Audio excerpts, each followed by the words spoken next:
y que está dando un muy fuerte apoyo al nacimiento de nuevos talentos. Les suplico, demos un fuerte aplauso a Stage Company.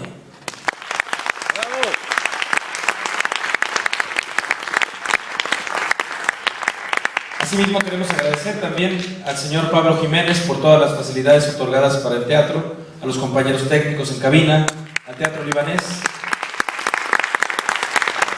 Y para cerrar con broche de oro, el mejor, el más fuerte de los aplausos para todos los participantes de esta gala. Les pido que pasen al escenario, chicos, a recibir su aplauso. Adelante, chicos.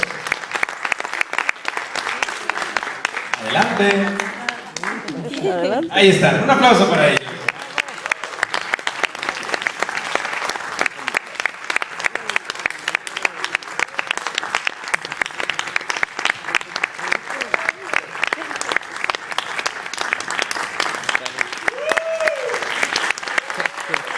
Ellos son quienes esta noche han presentado sus voces en esta primer gala de voces de Stage Company, de alumnos y maestros.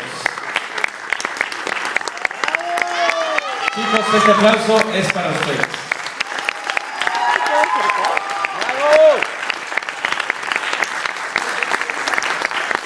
Y de la misma manera, ahora les pido a todos los artistas que están aquí en el escenario, les brindamos un aplauso a todos los padres, a todos los familiares que nos apoyan y que están aquí el día de hoy con nosotros.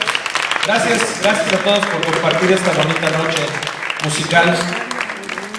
Y les recordamos que la siguiente gala de voces será en abril. Los esperamos, que pasen una muy buena noche y felicidades a todos. Bueno.